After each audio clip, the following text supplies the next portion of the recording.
உறுப்பினர் மரியாதைக்குரிய அண்ணன் வாலாஜாபாத் கணேசன் அவர்களே, முன்னாள் சட்டமன்ற உறுப்பினர் கழகத்தினுடைய அமைப்பு செயலாளர் மரியாதைக்குரிய அக்கா மைதிலி திருநாவுக்கரசு அவர்களே, அனைத்துலக எம்ஜிஆர் மன்றத்தினுடைய இணை செயலாளர் முன்னாள் நாடாளுமன்ற உறுப்பினர் மரியாதைக்குரிய அண்ணன் காஞ்சி பன்னீர்செல்வம் அவர்களே, குன்றத்தூர் மேற்கு ஒன்றிய கழகத்தினுடைய செயலாளர் முன்னாள் சட்டமன்ற உறுப்பினர் போற்றுதலுக்கும் மரியாதைக்கும் உரிய அண்ணன் மதனந்தபுரம் கே பழனி அவர்களே, ஸ்ரீபெரும்புதூர் கிழக்கு ஒன்றிய கழக செயலாளர் மரியாதைக்குரிய சகோதரர் எரையூர் முனுசாமி அவர்களே, மேற்கு ஒன்றிய கழக செயலாளர் மரியாதைக்குரிய அண்ணன் சிங்கிள்பாடி ராமச்சந்திரன் அவர்களே, மாநில இளைஞர் பாசறையினுடைய துணை செயலாளர் மரியாதைக்குரிய சகோதரர் இருங்காட்டுக்கோட்டை சிவக்குமார் அவர்களே, மாவட்ட மகளிர் அணியினுடைய இணை செயலாளர் மரியாதைக்குரிய சகோதரி PPJ கே பிரசித்தா குமரன் அவர்களே, நன்றியுரை ஆற்றவிருக்கின்ற மரியாதைக்குரிய பூதேரி புஷ்பராஜ் அவர்களே, பெயர் சொல்லி அழைப்பதென்றால் எல்லார் பெயரையும் சொல்கிற அளவிற்கு இந்த கூட்டம் நடைபெறுவதற்கும் கழகத்தினுடைய செய்திகளை மக்கள் மத்தியிலே கொண்டு போய் சேர்ப்பதற்கும் களமமைக்கிற போற்றுதலுக்கும் மரியாதைக்கும் உரிய கழகத்தினுடைய நிர்வாகிகளே, கூட்டணி கட்சிகளினுடைய நிர்வாகிகளே, எந்த நிலை வந்தாலும் எந்த பதவி இருந்தாலும் இல்லாவிட்டாலும் என்றைக்கும் வாழ்நாள் இருக்கிற வரை, இறுதி சுவாசம் இருக்கிற வரை புரட்சி தலைவர் தான், புரட்சி தலைவி அம்மா தான், இரட்டை இலைகள் தான், புரட்சி தமிழர் அண்ணன் எடப்பாடியார் தான், கழகம்தான் என்று என்றென்றும் கழகத்தோடு உறுதுணையாய் நிற்கின்ற அன்புக்குரிய தொண்டர்களே, தோழர்களே, பெரியோர்களே, தாய்மார்களே, அனைவருக்கும் வணக்கம். நாம் ஒரு தெருமுனை பிரச்சார கூட்டத்தை நடத்துகிறோம். இந்த கூட்டத்தினுடைய நோக்கம் என்ன என்பதை நம் மரியாதைக்குரிய அமைச்சர் அண்ணன் சொல்லியே பேசினாங்க. அமைச்சர் அண்ணன் சொல்லுகிற போது ஒரு செய்தியை சொன்னார். இந்த கட்சி எத்தனையோ பேரை வாழ வைத்திருக்கிறது. அப்படி இந்த கட்சியால் வாழ்வு பெற்று 3 முறை முதலமைச்சராக இருந்தவன் கூட இன்றைக்கு ஸ்டாலின் காலை போய் தொடுகிற அந்த அவமானகரமான காட்சிகள் அரங்கேறிக் கொண்டிருக்கிறது. ஆனால் கோபுர கலசங்களை பார்த்து மக்கள் கும்பிடலாம். கோபுர கலசங்களால் கோவில் நிற்பதில்லை. கண்ணுக்கே தெரியாத அடிக்கற்கள் தான் கோவிலை தாங்கி நிற்கும். அந்த கோபுர கலசங்களையும் தாங்கி நிற்கும். அதுபோல அண்ணா திராவிட முன்னேற்ற கழகத்தினுடைய தொண்டர்களினுடைய கணுக்கால் ரோமத்தை கூட கருணாநிதியின் மகன் தொட்டு பார்க்க முடியவில்லை. அவர்கள் சரியாகத்தான் போயிருக்கிறார்கள். முதலிலே பாண்டியன் போனார், மனோஜ் பாண்டியன். அவர் பின்னாலேயே வைத்தியலிங்கம் போனார். அதன் பிறகு பன்னீர்செல்வம் போயிருக்கிறார். தனியாக போகவில்லை, மகனையும் கூட்டிக் கொண்டு போயிருக்கிறார். சரியாக பாருங்கள், உங்களுக்கு புரிந்துவிடும். 4 பேர் போய்விட்டான், தூக்கிவிடலாம், அவ்வளவுதான். 4 பேர் போயிருக்கிறான். ஆளுக்கு ஒரு தோள் கொடுக்க போகிறான். திமுகவை தூக்கி கொண்டு போய் புதைப்பதற்காகவே போயிருக்கிறான். ஆண்டவன் இருக்கிறார். என் அன்பு சொந்தங்களுக்கு நான் சொல்லுகிறேன், இத்தனை பேர் நீங்கள் கூட்டம் கேட்டுக் கொண்டிருக்கிறீர்கள். நாம் கூட்டம் நடத்தி கொண்டிருக்கிறோம். இந்த நேரத்திலே திமுகவின் ஆதரவிலே வெற்றி பெற்ற இந்த தொகுதியினுடைய சட்டமன்ற உறுப்பினர் எங்கே இருக்கிறார்? கோடிக்கணக்கில் கொள்ளையடிச்ச பணத்தில் இன்னைக்கு வீட்டில் ஒரு விசேஷம் வச்சிருக்கிறார் இந்த தொகுதியோட காங்கிரஸ் எம்எல்ஏ. ஆனா பாருங்க, ஆண்டவனுக்கு அந்த விசேஷத்துக்கு அவரே போக முடியல.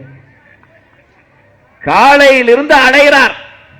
அறிவாலயத்திற்கும் சிதம்பரம் வீட்டிற்கும் அலைந்து அலைந்து அலைந்து அலைந்து எப்படியாவது கூட்டணி போய்விட வேண்டும். முதலிலே 25 சீட்டு தர்றேன்னு சொல்லிச்சு திமுக காங்கிரஸ்க்கு. 25 பேர் அவன் தேடி கண்டுபிடிச்சு தேர்தல் நிறுத்துறதே பெரிய கஷ்டம். ஆனாலும் இன்னும் எனக்கு வேணும்னு கேட்டான். இப்ப ஸ்டாலினிடம் போய் உட்கார்ந்து கேட்பதெல்லாம் இல்லை, மிரட்டுகிறான். நேற்றைக்கு கூட காங்கிரஸ் கட்சி தலைவர் ராகுல் காந்தி இன்ஸ்டாகிராம் பக்கத்துல எக்ஸ் தளத்துல ஸ்டாலினை அன்ஃபாலோ பண்ணிட்டாரா. என்னமா விளையாண்டு இருக்கானு பாருங்க. பள்ளிக்கூடத்து பசங்க விளையாடுற மாதிரி இன்னைக்கு 25 தொகுதியில் இருந்து மிரட்டி மிரட்டி கேட்டு கடைசியாக ஸ்டாலின் சொல்லுகிறார், 30 தொகுதி கொடுத்து விடுகிறோம், உடன் 2 ராஜ்யசபாவும் கொடுத்து விடுகிறோம், 30 + 2. இப்பொழுது காங்கிரஸ் கேட்கிறான், 10 இன்னும் 5 கொடு, 35 கொடு. அநேகமாக நாளை காலை நாம் செய்தி பார்த்தால் அறிவாலயத்தில் 1/2 கிரவுண்ட் நிலத்தை சேர்த்து எழுதி கொடு என்று அவன் கேட்டாலும் கேட்பான். இவன் கொடுப்பதற்கும் தயாராகிவிட்டான். கட்டிய வேட்டியை கழட்டி கொடு என்று கேட்டாலும் இந்த அடிமை கூட்டம் காங்கிரஸ் காலிலே விழுந்து தொலைக்கிறது. கொடுப்பதற்கு தயாராகிவிட்டது. ஏன் ஸ்டாலினுக்கு இவ்வளவு பயம்? எனக்கு முன்னாடி மாவட்ட கழக செயலாளர் அண்ணா அழகா சொல்லி பேசினாங்க. இதே ஸ்டாலின் 2021 பிரச்சாரம் பண்ண வருகிற போது சொன்னார், ஆட்சிக்கு வந்தவுடன் எல்லா குடும்ப தலைவிகளுக்கும் மாதம் 1000 ரூபாய் தருவோம் சொன்னாரா இல்லைங்களா? 28 மாசம் கொடுக்கல. அதன் பிறகு என்ன சொன்னாரு? கொடுக்கிறோம், ஆனா எல்லாருக்கும் கொடுக்க முடியாது, தகுதியுள்ள மகளிருக்கு தர்றோம்னாரு. என்ன தகுதின்னு கேட்டோம். அதுக்கு ஒரு பெரிய பட்டியல் கொடுத்தார் ஸ்டாலின். யாரும் மறந்திருக்க முடியாது. அம்மா தாய்மாருக்கு இத்தனை பேர் இருக்கிறீங்க, என்ன தகுதி வேணும்? அவர் ஒரு பட்டியல் கொடுத்தார். சொந்தமா வீடு இருக்கக்கூடாது, கட்டின புருஷன் இருக்கக்கூடாது, பெத்த குழந்தைக்கு இருக்கக்கூடாது, 3 வேளை சோறு உண்ணக்கூடாது, பொழுதான வெளியே வரக்கூடாது, ராத்திரியான தூங்கக்கூடாது, எதுவுமே இருக்கக்கூடாது. இப்படி ஒரு பட்டியல். சரி, இந்த பட்டியலிலும் பொருந்தி வருகிறோம் என்று கொடுத்தால் அவர்களுக்கு கூட அந்த 1000 ரூபாய் கொடுக்கவில்லை, யாரோ சில பேருக்கு கொடுத்தான். இதெல்லாம் இப்படி நடந்து கொண்டிருக்கிற போது அண்ணன் எடப்பாடியார் அவர்கள் அறிவித்தார், இன்னும் 2 மாதம் தான் தேர்தல் வருகிறது, ஸ்டாலின் ஆட்சி முடியும், அனைத்து இந்திய அண்ணா திராவிட முன்னேற்ற கழகத்தின் ஆட்சி மலரும், புரட்சி தமிழர் எடப்பாடியார் முதலமைச்சரான பிறகு முதல் மாதம் தொடங்கி தமிழ்நாட்டில் இருக்கிற அனைத்து குடும்ப தலைவிகளுக்கும் மாதம் 2000 ரூபாய் அரசு கொடுக்கும் அறிவித்தார். அறிவித்து முடித்தார். மிரண்டு போனான் ஸ்டாலின். என்ன செய்வதென்று தெரியவில்லை. அடுத்த 3 நாட்கள் கழித்து பார்க்கிறோம், காலையிலே எழுகிற போது அக்கவுண்ட்ல 5000 ரூபாய் ஏறி இருக்கு. போன வாரம் தான் போராடினார்கள், போன வாரம் தான் சுகாதார பணியாளர்கள் போராடினார்கள். ஸ்டாலின் சொன்னார் காசில்லை. போக்குவரத்து தொழிலாளர்கள் போராடினார்கள், காசில்லை. ஆசிரியர்கள் போராடினார்கள், காசில்லை. அரசு ஊழியர்கள் போராடினார்கள், காசில்லை. காசில்லை, காசில்லை, காசில்லை என்றார். அண்ணன் எடப்பாடியார் அடித்த ஒரே அடியில் அத்தனை அக்கவுண்ட்டுக்கு 5000 ரூபாய் ஏறி இருக்கு. கொடுக்கிற தெய்வம் கூரையை பிரித்துக் கொண்டு கொடுக்கும் என்பான் இல்லையா? ஸ்டாலின் வீட்டு கூரையை அண்ணன் எடப்பாடியார் பிரித்து வைத்திருக்கிறார். தெய்வம் நேரடியாக கொடுத்திருக்கிறது. எடுத்து போட்டு விட்டான். 5000 ரூபாய் எதற்கு கொடுத்தாய்? 3000 ரூபாய் மாசம் மாசம் கொடுக்கிறது முன்கூட்டியே கொடுத்துட்டாராம். அது போக 2000 ரூபாய் எதுக்கு? வெயில் அடிக்கும்ல, புரியுதுங்களாமா? எதுக்கு? வெயில் அடிக்குங்க. அடேங்கப்பா, கருணாநிதியின் மகனுக்கு நமக்கெல்லாம் மே மாசமானா வெயில் அடிக்கும்ங்கிறது தெரியிருக்கு. 72 வயசு ஆயிருக்கு. அட, போன வருஷம் வெயில் அடிக்கலையா? வெயிலுக்கு 2000 ரூபாய் தர்றாரு ஸ்டாலின். எந்த அளவுக்கு பயந்திருக்கிறார்னு பாருங்க. நான் எனக்கு இருக்கிற சந்தேகம் என்னன்னா, அந்த வெயில் அடிக்குது இல்லையா, அது என்ன தகுதியுள்ள மகளிருக்கு மட்டும்தான் அடிக்குமா?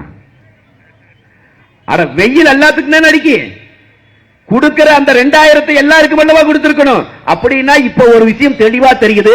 அந்த கொடுத்த 5000 ஸ்டாலின் கொடுத்ததல்ல, அண்ணன் எடப்பாடியார் அடித்த அடியிலே ஸ்டாலின் வேறு வழி இல்லாமல் கொடுத்தது. இதை புரிஞ்சுக்கணும் நாம.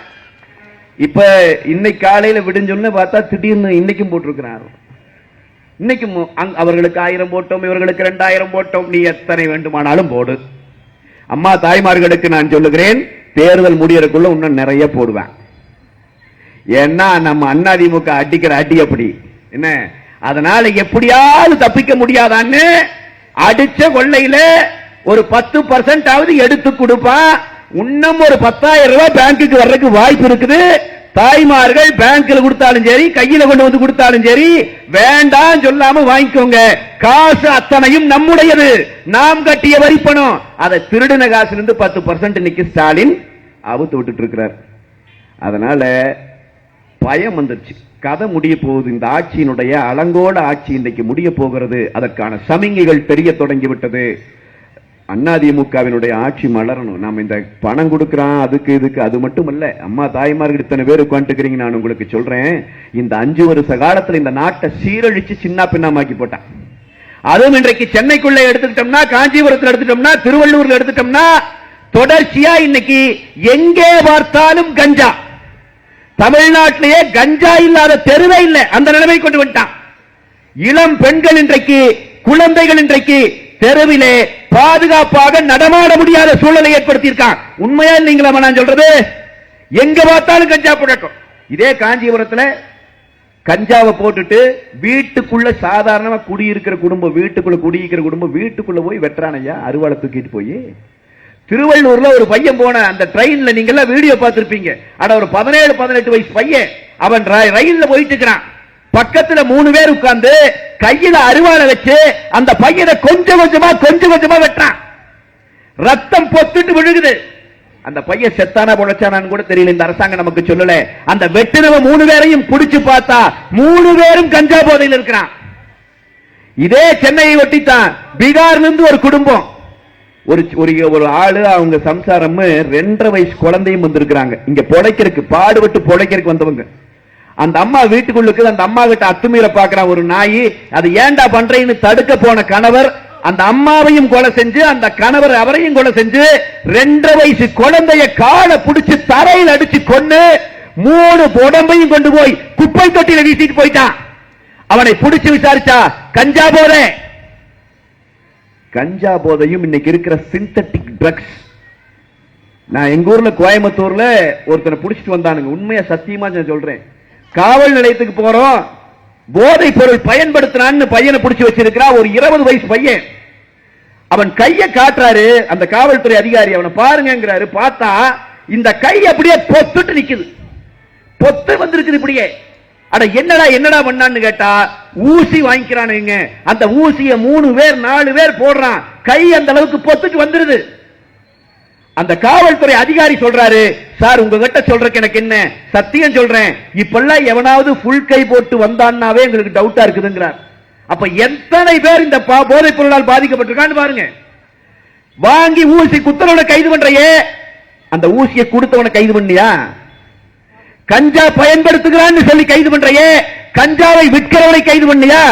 கஞ்சா விற்கிறவனை ஏன் கைது பண்ணல? ஏன் பண்ணல தெரியுங்களா? விற்கிறதே அவன் தான். விற்கிறதே திமுக காரன் தான். போதைப் பொருளை இன்றைக்கு முழுக்க சப்ளையா அவன் தான்.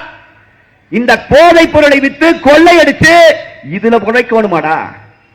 அட எங்க இத்தனாயிரம் குடும்பத்தை நாசப்படுத்திட்டு இப்படி ஒரு வாழ்க்கை தேவையா? நான் பார்த்து அம்மா தாய்மார்கள் இத்தனை பேர்த்து கேட்கிறேன். அந்த ரயில்ல வந்த பையனை வெட்டி கொண்டான்ல, அந்த பையன் ரத்த ஒழுகு விழுந்தான்ல, அந்த பையனுக்கு நேர்ந்த கதி நம்ம வீட்டுல இருக்கிற பையனுக்கு வராதா? நாளைக்கு வருமா வராதா? இந்த பிள்ளையை இப்படி சீரழிக்கிறானே, இந்த கஞ்சா போட்டு போய் போதைப் பொருள் பயன்படுத்திட்டு போய் அந்த பிள்ளைக்கு நடக்கிற நிலைமை நாளைக்கு நம்ம வீட்டு பிள்ளைக்கு நடக்காதா? அப்ப எரியற வீட்டு கூரை பக்கத்து வீட்டு கூரை தானே நாம வீட்டுக்குள்ள இருந்தோம்னு சொன்னா நம்ம வீட்டு கூரை பத்தி எரியறதுக்கு எத்தனை நேரமாகுது? அன்பான பெரியவங்க யோசிச்சு பார்த்து இந்த கஞ்சாவை, இந்த போதைப் பொருளை தமிழ்நாட்டு இளைஞர்கள் கையில், இளம் பெண்கள் கையில் திணித்துக் கொண்டிருக்கிற இந்த கேடுகட்ட ஸ்டாலின் ஆட்சிக்கு ஒரு முற்றுப்புள்ளியை வைக்கணும், ஒரு இறுதி உரையை எழுதணும். திமுக காரனை விரட்டணும்னா இதுல இருந்து தப்பிச்சுக்கலாம். அப்ப இதைத்தான் நாம சொல்ல வேண்டி இருக்கு. நாம் தெருமுனை கூட்டங்களை போட்டு நாம் பேசுவதற்கு கத்தி சாகிறோம். வேற என்னதான் வழி இருக்கு? திமுகவினுடைய இந்த கொடுங்கோன்மை ஆட்சியிலிருந்து இந்த மக்களை காக்க வேற என்ன வழி இருக்கு? எப்படி நம்ம பேசிட்டு போனாலும் எதையோ பண்ணி ஏமாத்திடுறானே. எத்தனையோ விஷயத்தை சொல்லிட்டு போறோம். அம்மா தாய்மார்கள் எல்லாரும் கேட்கறீங்க, தலையெல்லாம் நம்ம நல்லா உறுதியா ஆமா கண்டிப்பா இவன் ஆகாதுன்னு. ஆனா தேர்தல் வந்தா ஒரு குண்டாவை தூக்கிட்டு வந்துடுறான். வரானா இல்லையாங்கம்மா? உங்க ஊர்ல காஞ்சிபுரத்துல என்ன கொடுத்தான்னு தெரியல, எங்க ஊர்ல கொலுசு கொடுத்தான். இந்த உள்ளாட்சி தேர்தல் நீங்க கொலுசுங்க, வீடா கொலுசு, ஒரு பிரமாதமான கொலுசு. அந்த கொலுசு நம்ம தாய்மார்களும் அதை வாங்கிட்டு சில பேரெல்லாம் அடைய என்னடா கொலுசு கொடுத்து போட்டானே மகராச, உனக்கு கையை நீட்டி வாங்கிட்டா ஓட்டு போடாம என்னடா பண்றதுன்னு சொல்லி அயோக்கிய பையனுக்கெல்லாம் நம்ம ஆட்கள் ரொம்ப நியாயமா நேர்மையா சிந்திச்சு ஓட்டையும் போட்டு, அந்த கொலுசோட தன்மை என்ன தெரியுங்களா? அற்புதமான கொலுசு. திமுக காரன் கொடுத்த கொலுசு தேர்தல் அன்னைக்கு இரவு வரைக்கும் வெள்ளையாவே இருந்துச்சு. சத்தியம் சொல்றேனுங்க, நீங்க சிரிக்கிறீங்க, நிஜமா சொல்றேன். ஓட்டு போடுறதுக்கு உள்ள போய் பொட்டியில ஓட்ட போட்டு வெளியே வந்தா அன்னைக்கு ராத்திரி தூங்குற வரைக்கும் கொலுசு வெள்ளையா இருந்துச்சு. காலையில் எஞ்சி பாக்குறா கருகரு நிக்குது. டைமிங் எப்படி அவனது? நீங்க வேணா உங்க யாராச்சும் உங்களுக்கு சொந்தக்காரன் கோயம்புத்தூர்ல இருந்தாங்கன்னா நீங்களே போன் பண்ணி கேளுங்க, நான் சொல்றது பொய்யான்னு. கொடுத்து சத்தியம் இது. என்னடா பண்றதுன்னு தெரியாம கொலுசு தூக்கிட்டு நகைக்கடைக்கு போய் எதாவது கொடுத்தா காசு சேருமான்ட்டு போனா நகைக்கடையில் சொல்றாரு 30 ரூபா. பூரா ஃப்ராடுங்கம்மா. இந்த முறை எத்தனை கொள்ளை அடிச்சு வச்சிருக்கான் தெரியுங்களா? கொஞ்சம் நெஞ்ச காசா? திமுக இந்த முறை ஆட்சி அடிச்சு வச்சிருக்கிற கொள்ளைக்கு நான் எல்லா மேடையிலையும் சொல்லிட்டு வர்றேன், இங்கேயும் உறுதியா சொல்றேன். அன்னைக்கே கொலுசு கொடுத்தவன் இன்னைக்கு ஒட்டியானமே கொடுப்பேன். அம்மா தாய்மாரெல்லாம் அதை வாங்கி போட்டு அவனுக்கு நேர்மையா இருக்கணும்னு நினைச்சிடாதீங்க. அவன் கொடுத்த ஒட்டியானமே கொடுத்தாலே உரசி பார்த்து வாங்குங்க. பூரா பிராடு. அதை வாங்கிட்டு அதையெல்லாம் நம்பி ஐயோ இவனுக்கு நம்ம நேர்மையா இருக்கணும் நினைச்சு ஓட்ட கிட்ட போட்டு விட்டுறாதீங்க. இனியொரு முறை திமுகவுக்கு ஓட்டு போடுறதும் ஒண்ணுதான், நம்மளுக்கு நாமளே வாய்க்கரிசி ஓட்டுக்கிறது ஒண்ணுதான்னு புரிஞ்சுக்கிட்டு தாய்மார்கள் அந்த திமுகவை தூக்கி வீசணும். நீங்க ஏதாவது ஒரு நலத்திட்டம் இருக்குங்களா? எங்க மாவட்ட கழக செயலாளர் சொல்லி பேசினாரே இப்ப, அட இப்படி ஒரு தலைவியின் படத்தை நாங்கள் நிற்க வச்சிருக்கோம். புரட்சி தலைவி அம்மா அவர்களை அவர் மறைந்து 10 ஆண்டுகள் கழித்தும் இன்றைக்கும் அதிமுக தொண்டன் மட்டுமல்ல தமிழ்நாடு முழுவதிலும் இருக்கிற, நான் 2 நாளைக்கு முன்னாடி வேலூர்ல ஒரு கூட்டம் பேசிட்டு இருக்கிறேன். பேச ஒரு அம்மா எந்திரிச்சு அழுகுது அந்த அம்மா. ஐயோ எங்க அம்மா இல்லையே, எங்க அம்மா இல்லையே. அட தமிழ்நாடு முழுவதிலும் இருக்கிற கோடிக்கணக்கான மக்களும் சொல்லுகிறார்கள் ஐயோ அந்த அம்மா இருந்திருக்க கூடாதா, இன்னும் ஒரு 10-15 ஆண்டுகள் இருந்திருக்க கூடாதான்னு கதறானே. ஏன் அப்படி அந்த அம்மாவை இன்னைக்கும் நாம் பாராட்டுகிறோம், அந்த தாயை நாம் வணங்குகிறோம். எதற்காக? கொடுத்த திட்டம் அப்படி. இத்தனை பெண்கள் உட்கார்ந்து இருக்கிறீங்க. நான் சொல்றேன், ஏழை வீட்டில இருந்து வருகிற பிள்ளை ஒரு பெண் குழந்தை வருகிறாள்னா அந்த பெண் குழந்தையின் படிப்பு பாதியில நின்றுவிடக் கூடாது. அவள் மட்டும் பட்டப்படிப்பு படித்து வந்துவிட்டால் அவள் திருமணத்துக்கு வருகிற போது அந்த குடிசை வீட்டிலே இருந்து வருகிற பெண்ணின் கழுத்திலும் ஒரு பொட்டு தங்கமாவது இருக்க வேண்டும் என்கிற சிந்தனை இந்தியாவில் எந்த முதலமைச்சருக்கும் வரவில்லை. ஒரே ஒரு முதலமைச்சருக்கு வந்தது, புரட்சி தலைவி அம்மாவுக்கு வந்தது. தாலிக்கு தங்கம் என்கிற திட்டத்தை கொடுத்தார். புரட்சி தமிழர் அண்ணன் எடப்பாடியார் ஆட்சி இருக்கிற கடைசி நாள் வரை அதிமுக தாலிக்கு தங்கம் கொடுத்துச்சு. நான் சொல்றேன், அதிமுக தாலிக்கு தங்கம் கொடுத்த அந்த நாளில் கடைசி 2021 கொடுத்த போது ஒரு பவுன் தங்கத்தோட விலை 22,000 ரூபாய். இன்னைக்கு 1.5 லட்சம் ரூபாய். அப்படி கணக்கு போட்டு பார்த்தா ஆட்சியில இல்லாதப்பமும் மாசம் 2,000 அதிமுக தானுங்க உங்க வீட்டுக்குள்ள கொடுத்துட்டே இருந்திருக்குது. அம்மா தாங்க கொடுத்திருக்காங்க, அண்ணன் எடப்பாடியார் தாங்க கொடுத்திருக்காங்க. நாம அன்னைக்கு அதிமுக அரசு கொடுத்த அந்த ஒரு பவுன் நகை இருந்துச்சுன்னா இன்னைக்கு அதை வச்சு ஒரு 50,000-60,000 எடுத்து ஒரு பெட்டி கடை வைத்தால் கூட ஒரு குடும்பம் பொழைச்சுக்கலாம். இதுதான் அதிமுக கொடுத்த நலத்திட்டம். இவன் நான் கேட்கிற இத்தனை தாய்மார் உட்காந்துக்கிறீங்க, தமிழ்நாடு முழுக்க கேட்டு வந்துட்டேன் நான்.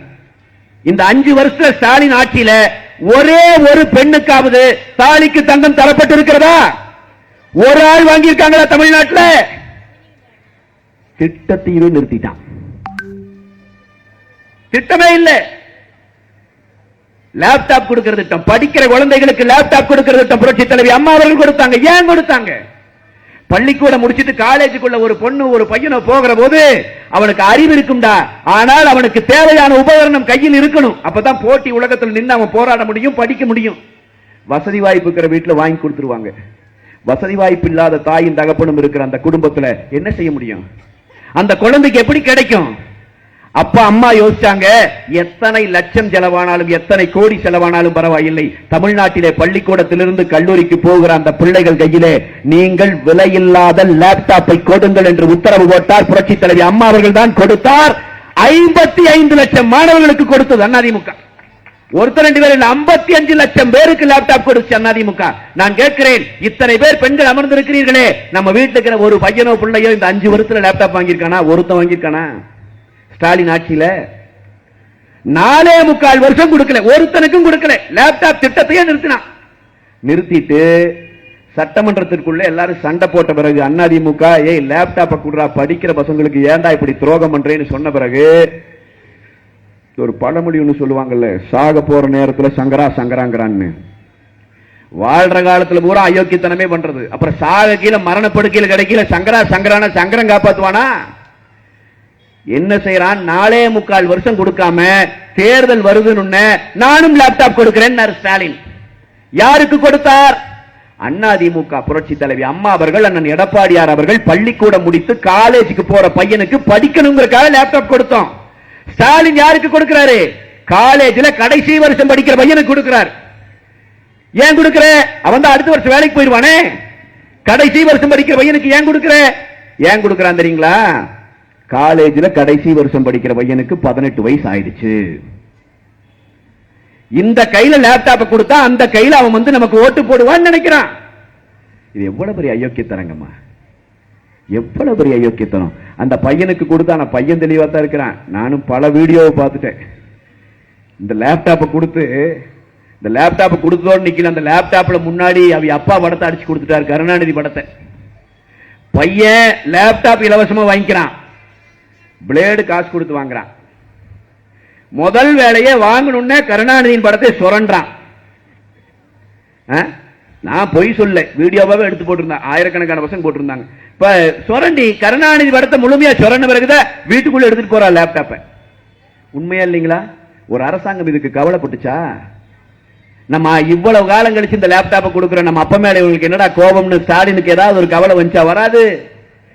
எல்லா திட்டம் நாம் கொடுத்த நலத்திட்டம் எல்லாம் இந்த குழந்தைகளுக்கு சைக்கிள் கொடுக்கிற திட்டம், அட பள்ளிக்கூடம் போற குழந்தைகளுக்கு சைக்கிள் கொடுக்கிற திட்டம் அம்மா கொடுத்தாங்க, எடப்பாடியார் கொடுத்தார். இவன் ஆட்சிக்கு வந்து 3 வருஷம் கொடுக்கல, 3 வருஷம் கழிச்சு நாங்க சைக்கிள் கொடுக்கிறோம் அமைச்சர். நமக்கே ஆச்சரியம், பரவாயில்ல திருந்திட்டானுங்க போல இருக்குன்னு நினைச்சோம். அமைச்சர் இதே மாதிரி மேடை போட்டு நலத்திட்டம் வழங்குற இடத்துல சைக்கிள் கொடுக்கிறாரு. பையன் வந்து சைக்கிளை வாங்கிட்டு தள்ளிட்டே போறார். சைக்கிளை ஒரு 10 அடி தள்ளி போன பிறகு பத்திரிகையாளர்கள் வந்து நின்று அந்த பையன் கிட்ட பாக்குறாங்க சைக்கிளை. சைக்கிள்ல டயர் இருக்குது, உள்ள டியூப காணும். நான் சொல்றது பொய்னா நீங்க வீடியோவே இருக்குது, போய் பார்க்கலாம். எங்கடா டியூப்? வீடியோ எடுத்தா டயர் தான் தெரியும், உள்ளுக்கு டியூப் எப்படி தெரியும்னு கேட்கிறான். பள்ளிக்கூட பையனுக்கு கொடுக்கிற சைக்கிள் இருக்கிற டியூப திருடி திங்கிறவன் எல்லாம் நாட்டில் அமைச்சரானான்னு சொன்னா இந்த நாடு உருப்படுமா என்பதை அன்பான பெரியவர்கள் நீங்கள் தான் யோசித்து பார்க்கணும். எல்லா வகையிலும் திருட்டு கொடுத்துட்டு இருந்த நலத்திட்டங்கள் அத்தனையும் நிறுத்தி இருக்கிறான். இதெல்லாம் போதாதுன்னு படித்த இளைஞர்கள் நிற்கிறீர்கள். நான் சொல்லுகிறேன், இந்த 5 ஆண்டு காலத்திலே 5 லட்சம் கோடி கடன் வாங்கி இருக்கிறான். ஒரு மூலதன செலவு கூட இல்லை.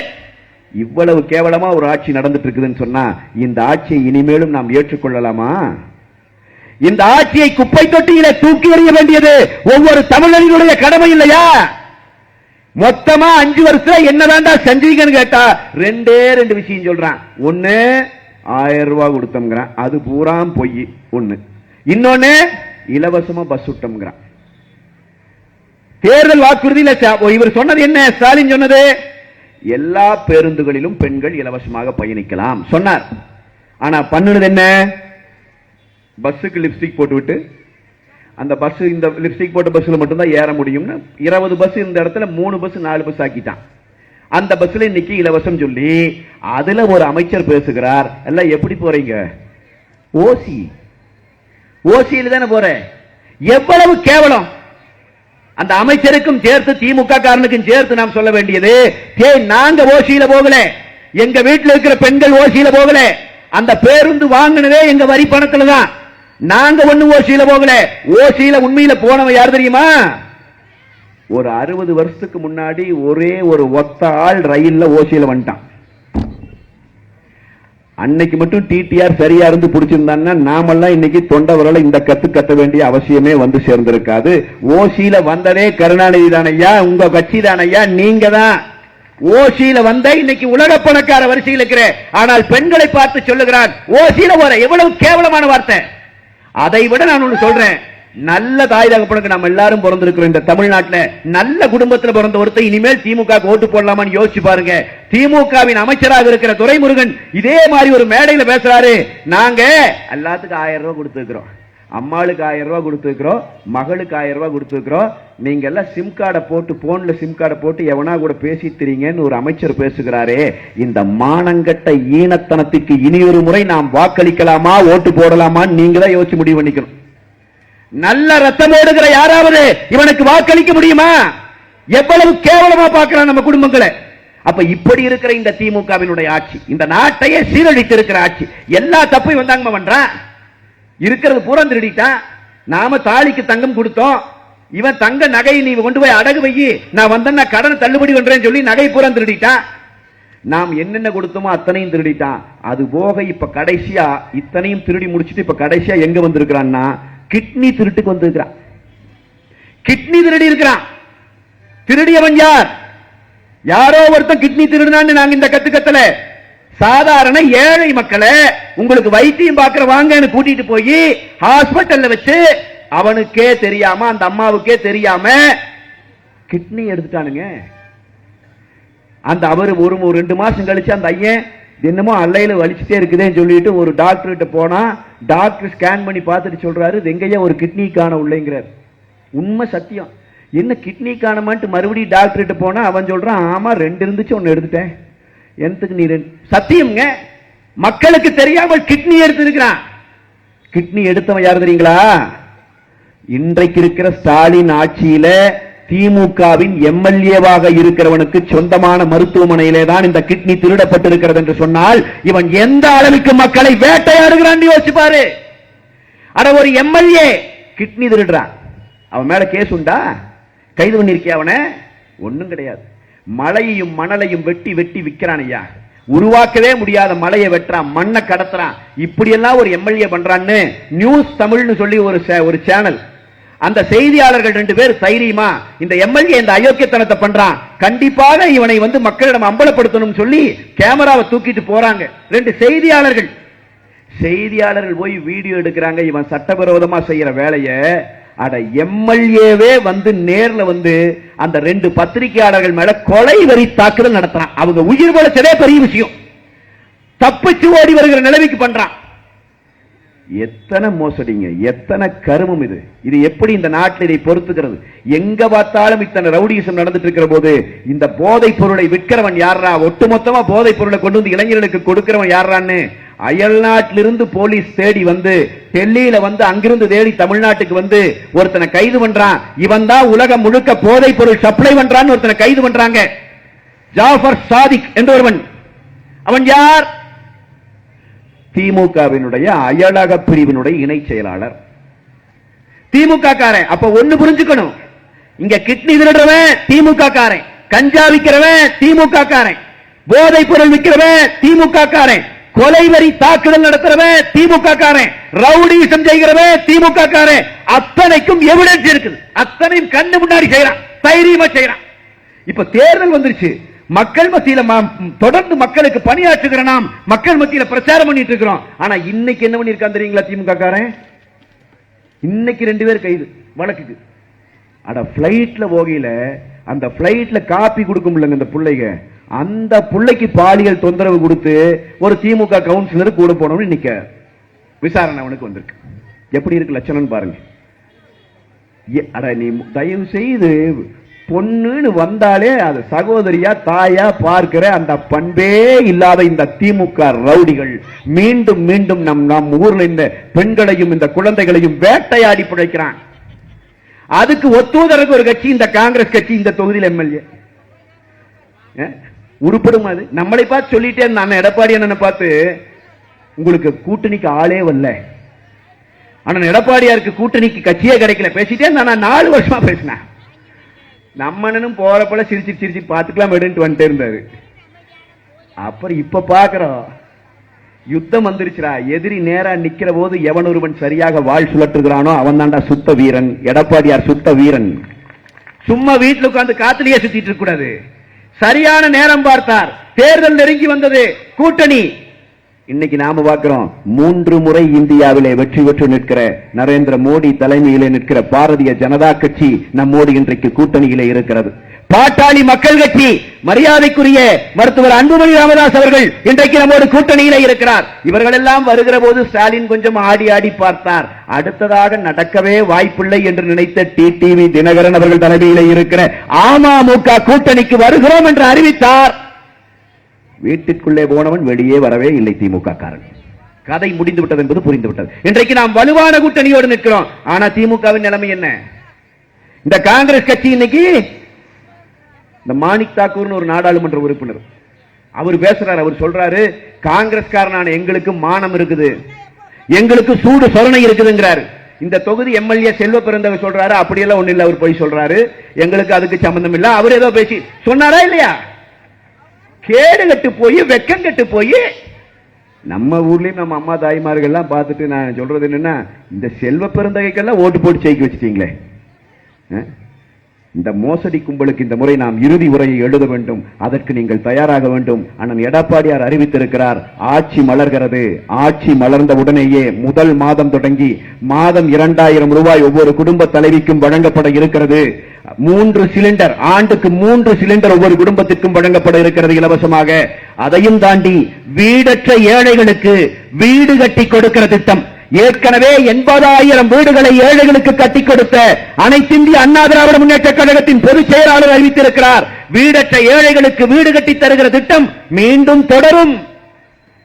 அதே மாதிரி படித்த இளைஞர்கள் இருக்கிறார்கள் என்றால் வேலை வாய்ப்பகத்தில் பதிவு செய்தால் அவர்களுக்கு வேலை கொடுக்கிற வரை அரசாங்கம் அவர்களுக்கு உதவித்தொகை கொடுக்கும் என்பதை அறிவித்திருக்கிறார். மாதம் 2000 ரூபாய் உதவித்தொகை கொடுக்கும். அதுக்குள்ள மிக வேகமாக வேலை வாய்ப்புகளை உருவாக்கி கொடுக்கும் என்பதை சொல்லி இருக்கிறார். அதே மாதிரி இந்த கைகால் முடியாதவங்க எல்லாம் இருக்காங்க இல்லைங்களா, மாற்றுத்திறனாளிகள், சக்கர வண்டியில் வர்றவங்க, அவங்களுக்கு நம்ம தான் எடுத்து சொல்லணும். அவர்கள் வாங்கி இருக்கிற வங்கி கடன் ஆட்சி அமைத்தவுடன் முழுமையாக ரத்து செய்யப்படும் என்பதை அறிவித்திருக்கிறார். முழுமையா அந்த கடன்களை ரத்து செய்யும். அதே மாதிரி படிக்கிறதுக்கு கடன் வாங்கியது கல்வி கடன், மாணவர்கள் வாங்கி அந்த கல்வி கடன் ஆட்சி அமைத்தவுடன் முழுமையாக ரத்து செய்யப்படும் என்கிற அறிவிப்பை கொடுத்திருக்கிறார். இதெல்லாம் போக இன்னும் மூலதன செலவினங்களாக எதை செய்வோம், வளர்ச்சி திட்டங்களாக எதை கொண்டு வருவோம் என்பதெல்லாம் நம்முடைய தேர்தல் அறிக்கையிலே வர இருக்கிறது. இப்பொழுது நெசவாளர்களுக்கு, மீனவர்களுக்கு, விவசாயிகளுக்கு, மாணவர்களுக்கு, குடும்ப தலைவிகளுக்கு என்று ஒவ்வொருவருக்கும் சிறப்பு திட்டங்களை அண்ணா திராவிட முன்னேற்ற கழகம் அறிவித்து வீறு நடை ஓட்டு வருகிறது. அன்பிற்குரிய சொந்தங்களுக்கு நான் சொல்லுவேன், நீங்கள் தயாராய் இருக்க வேண்டும். ஏமாந்து போயிடக்கூடாது. மறுபடியும் இருக்கா திமுக ஏமாந்துடக்கூடாது. ஒரு பக்கம் திமுக ஏமாந்துடக்கூடாது, இன்னொரு பக்கம் இன்னொரு ஆள் வேற நிக்குது, அதையும் பேச வேண்டியதா இருக்குது. திடீர்னு 7வது 8வது படிக்கிற பையனை பூரா கூட்டிட்டு வந்து ஒரு கட்சி தொடங்கி விட்டு அவன் பூரா நம்மளே முதல்ல டவுசர் ஒழுங்கா போட தெரியாதவன் பூரா இப்ப ஓட்டு கேட்கிறான். நம்மகிட்டே கேட்கிறான், அண்ணா எங்களுக்கு ஓட்டு போடுங்கண்ணா. நான் எல்லா கூட்டத்தையும் சொல்லிட்டே வர்றேன். அவன் எதுக்குடா ஓட்டு கேட்கறேன்னு கேட்டா 2 காரணம் வச்சிருக்கிறான், வலுவான காரணம். இப்ப நம்ம கிட்ட கேட்டான்னா எங்க மாவட்ட கலாச்சாரம் அமைச்சர் இருக்கிறாங்க, எம்எல்ஏக்கள் எல்லாம், முன்னாள் எம்எல்ஏ எல்லாம் இருக்கிறாங்க.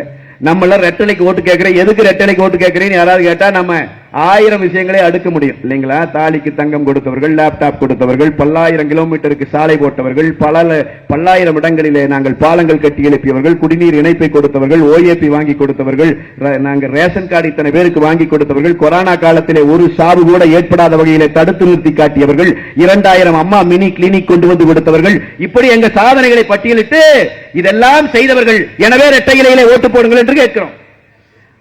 அவனிடம் நாம் கேட்டால் எதற்காக உனக்கு ஓட்டு போட வேண்டும் என்று கேட்டால் அவன் சொல்லுகிறான் 2 காரணம். முதல் காரணம், எங்க தலைவர் அழகா இருக்காரு, ஓட்டு போடுங்கிறான். 2வது காரணம், சூப்பரா டான்ஸ் ஆடுறாரு, ஓட்டு போடுங்கிறான். இந்த 2 காரணத்தை தாண்டி தேடி தேடி பார்த்தாலும் அவனுக்கு வேறு காரணம் இல்லை. ஆனால் இந்த சின்ன பசங்க, இந்த சின்ன பிள்ளைங்க பேசுற பேச்சை கேட்டு நாம ஏமாந்து போயிடக்கூடாது. வாக்குகள் பிரிந்து போகும் என்று சொன்னால் இவர்களுக்கு வாக்குகள் போகும்னா மீண்டும் திமுக ஆட்சிக்கு வருவதற்கு அதுவே காரணமாக மாறி போய்விடும். அந்த தவறை நாம் செய்துவிடக் கூடாது. இவர்களுக்கு நாம் எடுத்து சொல்லி புரிய வைக்க வேண்டும். ஒரு தலைவன் என்பவன் எப்படி உருவாக வேண்டும். புரட்சி தலைவி அம்மா அவர்களின் படத்தை நிற்க வைத்திருக்கிறோம். சுனாமி அடிச்சது, ஆயிரக்கணக்கான சன அலையோடு போயிருச்சு. குடும்பத்தில் யார் உயிரோடு இருக்கிறா, யார் இறந்தான்னு தெரியல. குடும்ப உறுப்பினர்கள் கதறிக்கொண்டு இருந்த நேரத்திலே புரட்சி தலைவி அம்மா அவர்கள் அன்றைக்கு நிற்கிறார். அங்கிருந்த அதிகாரி அத்தனை பேரும் சொன்ன, அம்மா கடல் கிட்ட வர வேண்டாம், அந்த இடத்துக்கு போனா இன்னும் ஆபத்து இருக்கிறது, நீங்கள் வர வேண்டாம், அதிகாரிகளாக நாங்களே பார்த்துக் கொள்ளுகிறோம்னு. ஆனால் அந்த தலைவி சொன்னார், எனக்கு வாக்களித்து என்னை தலைவராக ஏற்று நிற்கிற அந்த மக்கள் கதறி துடித்துக் கொண்டிருக்கிற போது தோளோடு தோள் கொடுக்க நான் இப்போது போகவில்லை என்றால் நான் எப்படி தலைவியாக இருக்க முடியும் என்று சொல்லி சுனாமி பாதிக்கப்பட்ட இடங்கள் ஒவ்வொன்றிற்கும் அந்த தலைவி போனார். அந்த மக்களோடு நின்றார். அந்த பணிகளை விரைவுபடுத்தினார், மீட்டெடுத்தார் தமிழ்நாட்டை. கொரோனா வந்துச்சு, கொரோனா காலத்தில் யாருமே வெளியே வரக்கூடாது, அத்தனை பேரும் ஊரடங்கிலே இருக்க வேண்டும் என்கிற நிலை. நம்முடைய புரட்சி தமிழர் எடப்பாடியார் முதலமைச்சராக இருக்கிறார். அதிகாரிகள் சொல்லுகிறார்கள், ஐயா வெளியே வர வேண்டாம், இந்த தொற்று வந்துவிட்டது என்று சொன்னால் அது உச்சபட்சமாக மரணம் கூட கொண்டு போய் நிறுத்திவிடும், அவ்வளவு கொடிய தொற்று இருக்கிறது என்று சொன்னபோது அண்ணன் எடப்பாடியார் சொன்னார், ஒரு அரசியல்வாதியாக வந்து தலைவனாக உயர்ந்து விட்ட பிறகு உயிருக்கு ஆபத்து ஏற்படும் என்று சொன்னாலும் கூட வாக்களித்தவனுடைய உயிரையும் வாழ்வையும் காப்பாற்ற வேண்டிய பெருங்கடமை இருக்கிறது என்று சொல்லி ஒவ்வொரு மாவட்டத்திற்கும் முதலமைச்சர் தானாக போனார். அவர் போய் நின்று பணிகளை பார்த்தார். அதனால்தான் இந்தியாவிலே எல்லா மாநிலத்திலும் கொரோனா காலத்திலே பட்டினி சாவு உண்டு, எல்லா மாநிலத்திலும் பசியால் செத்தவன் உண்டு, தமிழ்நாட்டிலே மட்டும்தான் பட்டினியால் பசியால் ஒருவன் கூட சாகவில்லை என்கிற நிலையை புரட்சி தமிழர் எடப்பாடியார் அன்றைக்கு உத்தரவாதப்படுத்தி காட்டினார். தலைவர்கள் என்றால் இப்படி இருக்கணும். ஒரு பிரச்சனை வரும்போது களத்தில் இறங்கி எவன் நேருக்கு நேரா சந்திக்கிறானா அவர்தான் தலைவர். 41 பேர் செத்து போயிட்டான். மலேசியாவில் போய் டான்ஸ் ஆடுறாருங்க தலைவர். ஆடினாரா இல்லையா? 41 பேர் செத்துட்டான். எப்படி செத்தான் அது நமக்கு தெரியல. அது அவன் செத்தானா திமுக காரன் கொண்டானா அது நமக்கு இன்னும் தெரியல. கேஸ் நடக்குது, அது வரட்டு. ஆனா கூட்டத்துக்கு வந்தவன், உன்னை நம்பி வந்தவன், உன்னை பார்க்க வந்தவன் 41 பேர் செத்து போயிட்டான். குழந்தை செத்து போச்சு, பச்சை குழந்தை. நீ என்ன செய்திருக்கணும்?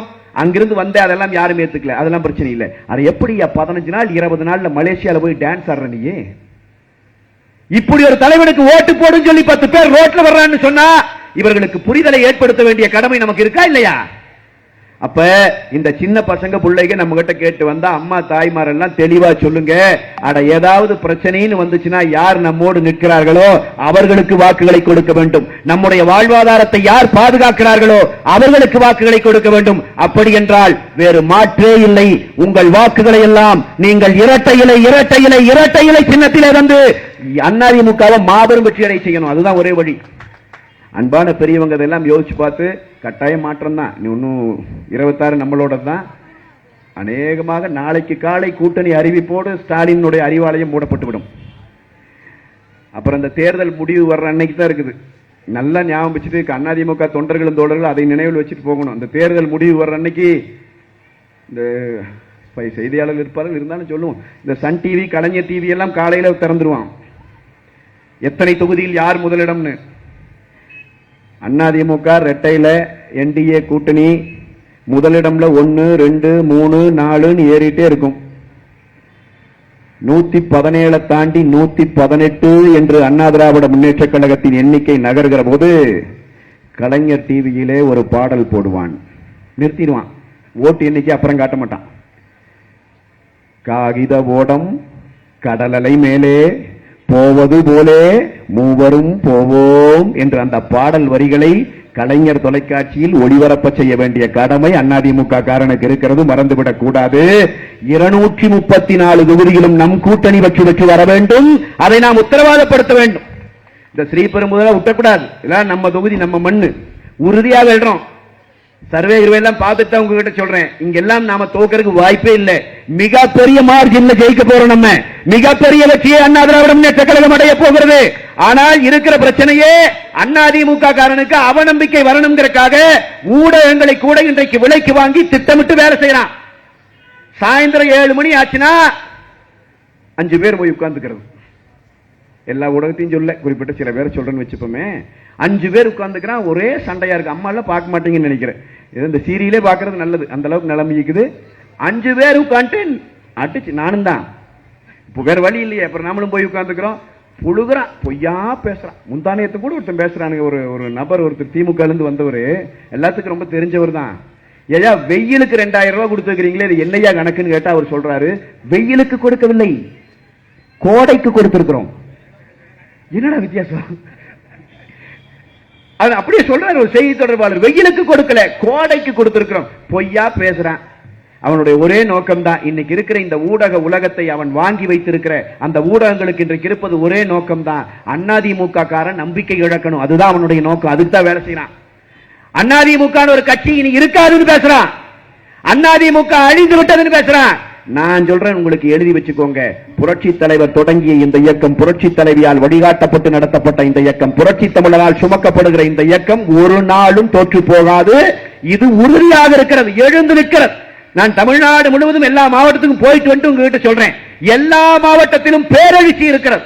அதிமுக தொண்டர்கள் களத்திற்கு வந்து விட்டார்கள். அதனால இந்த அவநம்பிக்கை பத்தி கவலைப்படாம, நமக்குள்ள ஏதாவது சின்ன சின்ன பிசறுகள் எல்லாம் இருந்ததுன்னு சொன்னா அதையெல்லாம் தூக்கி அந்த பக்கம் வச்சுட்டு, புரட்சி தலைவி அம்மா அவர்கள் சொன்னார், எனக்கு பிறகும் இன்னும் 100 ஆண்டுகள் ஆனாலும் இந்த கழகம் இருக்கும், இந்த கழகம் ஆளும் என்று சொன்னாரே, அதை நிறைவேற்றுகிற அந்த பணியை செய்வதற்கு அதிமுகவின் தொண்டர்களும் தோழர்களும் நீங்கள் களத்தில் இறங்குங்கள், மக்களிடம் செல்லுங்கள், நாம் செய்த சாதனைகளை சொல்லுங்கள். ஒரு சாதாரண விவசாய குடும்பத்திலே இருந்து முதலமைச்சராக வந்த புரட்சி தமிழர் எடப்பாடியார் தான் 11 மருத்துவக் கல்லூரிகளை கொண்டு வந்தார் என்பதை சொல்லுங்கள். புரட்சி தமிழர் எடப்பாடியார் காலத்திலேதான் நீட் தேர்விலே அரசு பள்ளியிலே படிக்கிற அந்த ஏழை குழந்தைகளுக்கு 7.5 விழுக்காடு உள்ளிடஒதுக்கீடு கொண்டு வந்து 6000க்கும் மேற்பட்ட ஏழை குழந்தைகளை இன்றைக்கு மருத்துவராக்கி அழகு பார்த்திருக்கிறார் என்பதை நீங்கள் எடுத்து சொல்லணும். நம்ம தான் சொல்லணும். இவன் சொல்ல மாட்டான். இவன் 5 வருஷமா செஞ்சது முழுக்க போட்டோ ஷூட் வேலை, டிவி அதையே தான் காட்டிட்டு இருக்கோம்.